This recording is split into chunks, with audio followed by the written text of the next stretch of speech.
2.5 million years ago, our world was a very different place. A world reborn in ice and fury, where colossal glaciers carved continents and herds of mammoths thundered across frozen plains. In the shadows of this immense, untamed wilderness, hunters watched. But these were not the only hunters. For the first time in history, humans and fearsome beasts shared the same brutal battlefield. This was the dawn of humanity, the age of the cavemen, and their deadliest enemy was the Smilodon, the saber-toothed tiger. Imagine the vast, frigid plains of the Ice Age. A herd of woolly mammoths, giants of their time, moves like a walking mountain range. Nearby, crouched low in the tall, frozen grass, a Smilodon waits, its muscles coiled like powerful springs. And not far away, a group of early humans, Homo erectus, grips sharpened stones and wooden spears, their eyes fixed on the same prize. This was the stage for an epic struggle for survival. The Pleistocene epoch, better known as the Ice Age, had locked the planet in its grip. Vast sheets of ice, miles thick, covered much of the northern hemisphere. Yet, beyond these icy frontiers, life thrived in astonishing forms. It was a land of giants. 20-foot-tall ground sloths lumbered through ancient forests, ripping leaves from high branches. Woolly mammoths, with tusks like gleaming ivory scythes, roamed the grasslands in massive herds. But where there is prey, there are predators. Packs of fearsome dire wolves hunted in coordinated assaults. Giant, short-faced bears, capable of outrunning a horse, were the undisputed kings of their territory, and above them all, ruling with terror and razor-sharp fangs, was the Smilodon.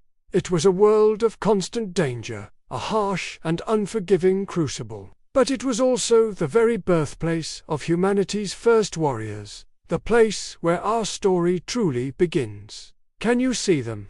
Herds of megafauna stretching to the horizon, and a Smilodon, snarling as its frosty breath plumes in the cold air, its iconic saber teeth gleaming with deadly promise. In this monumental age lived our distant ancestors, like Homo habilis, and later, Homo erectus. They were a world apart from the more ape-like Australopithecus that came before them. They stood taller, possessed stronger bodies, and, most importantly, had more capable brains. This was the dawn of innovation. With patient, skillful hands, they learned to chip away at flint and obsidian, shaping crude stones into sharp-edged hand axes, humanity's first multi-tool. They discovered one of nature's greatest secrets: how to create fire. By striking sparks from pyrite or rapidly spinning a wooden drill, they could conjure flames, bringing light and warmth into the cold, dark nights. Crucially, they learned to hunt not as individuals, but as a cohesive unit. They began to plan, to strategize, to communicate complex ideas. For the very first time in our planet's long history, humans were no longer just another item on the menu. They were becoming competitors. They were becoming hunters. Imagine it, a group of cavemen, their faces illuminated by the flickering light of a fire they just created. Others are gathered, meticulously sharpening stone tools, their focus absolute. A hunting party moves as one through the tall grass, their spears held ready, a silent, determined force. Let's follow one of these hunting parties. A troop of early humans stalks the open plains, their senses on high alert. They need food to survive the coming cold.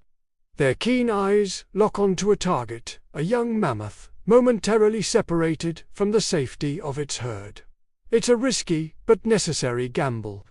But they are not the only hunters with this prize in their sights. From a thicket of tall grass, a Smilodon creeps forward. Its powerful body moves with a terrifying grace. Its enormous canine teeth, curved like twin daggers, ready for the kill. The tension is unbearable. The humans see the threat and raise their spears, their grips tightening. The great cat lowers its body, its tail twitching, its entire being focused on the attack. And then, in a single, explosive instant, chaos erupts. The Smilodon bursts from its cover like a missile of muscle and fur. The humans shout, a mix of alarm and war cries. Spears are thrown, arcing through the cold air. The primeval battle has begun. The Smilodon moves with blinding speed. It lunges, its legendary fangs sinking deep into the shoulder of one of the hunters. The man screams, a gut-wrenching sound that is quickly swallowed by the vast wilderness as his blood sprays across the pristine white snow. But his tribe doesn't scatter. They don't run. They roar back in defiance. One warrior, with a powerful heave, hurls his spear, the sharpened stone tip piercing the predator's thick flank. Another, braver still, rushes forward and smashes a heavy stone axe against the cat's skull with a sickening crack. The colossal beast thrashes in pain and fury, its claws raking through the air, tearing flesh and shattering bone. But the humans fight as one, a coordinated swarm of fury and desperation. They are not as strong individually, but together, their numbers and their crude weapons are overwhelming. At last, the mighty beast collapses, its life ebbing away as it gasps its final breaths in the snow. The men stand over it, bloodied, battered, but alive. They are victors in a brutal war against one of nature's deadliest killing machines. In slow motion, we see the spear strike home, the axe crashing down, and the crimson staining the snow, a testament to the high price of survival. In the face of such terrifying predators, humanity found its greatest shield in the flickering heart of a flame. Fire changed everything. At night, when the world belonged to things that hunted in the dark, our ancestors gathered around crackling bonfires. The warmth pushed back the biting cold, and the light created a sanctuary. Their chants and stories echoed into the vast darkness, a bold declaration of their existence.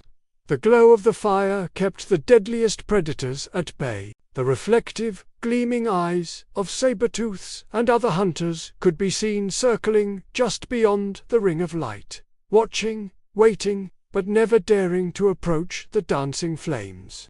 For the very first time, humans were no longer cowering in caves or treetops when the sun went down. They had conquered the night.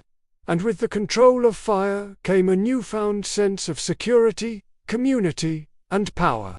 Imagine their faces, etched with awe and relief, illuminated by the firelight, and just out of reach, in the inky blackness, a pair of Smilodon eyes gleams, held back by this magical, roaring barrier. But mankind's greatest weapon was never stone, spear, or even fire. It was the mind. The human brain was evolving, growing more complex, capable of abstract thought and sophisticated planning. This was the true game-changer. Our ancestors learned to set traps, digging deep pits and lining them with sharpened stakes, cleverly disguised with branches and leaves. They learned to coordinate hunts on a massive scale, using noise and fire to drive entire herds of bison or deer into dead-end ravines or off cliffs. They adapted their strategies specifically for their most feared enemies. They learned the Smilodon's habits, its strengths, and its weaknesses. Where one human might fall to a surprise attack, 10 more would be ready to strike back from all sides. Slowly but surely, through intelligence and cooperation, humanity began to turn the tide. Predators that had once ruled the landscape with sheer brute force now faced a new kind of rival, one that fought not just with muscle, but with thought. Imagine a clever pit trap, perfectly hidden, or a pack of hunters executing a flawless ambush, their spears flying in a coordinated volley. This was the dawn of human ingenuity. Yet, we must never forget the cost of this survival. Victory was never guaranteed. Life was fragile. The war against the saber-tooth was written in blood and tears. Entire family groups could be wiped out in a single, horrific attack. Children who wandered too far from the safety of the firelight could vanish into the night, their cries silenced by a predator's swift and final strike. Hunters would limp back to camp, grievously wounded, their bodies bearing the permanent, gruesome scars of their encounters with these terrible beasts. For every saber-toothed tiger that was slain, many humans likely perished. The fossil record tells a grim story of puncture wounds in skulls and bones bearing the deep gouges of Smilodon claws. The constant struggle for survival was a brutal reality, etched into the very DNA of our species. We can picture a solemn scene, a tribe mourning its fallen hunters around a low fire or alone.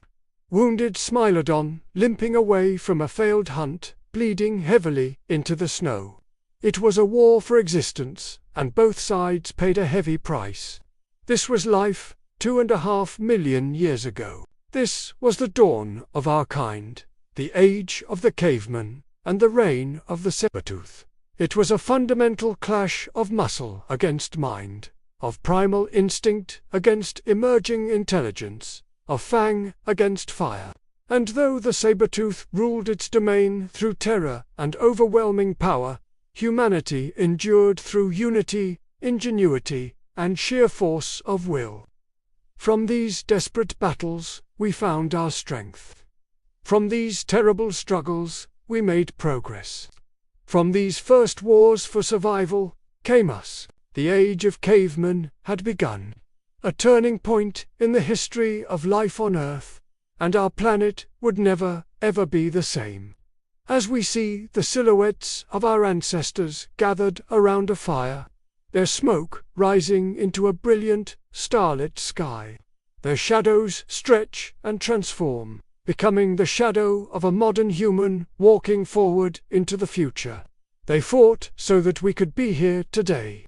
Thank you so much for joining us on this journey back in time. If you were fascinated by the epic struggle between cavemen and saber-toothed tigers, be sure to hit that like button and subscribe to our channel for more deep dives into our planet's incredible past. We'll see you in the next one.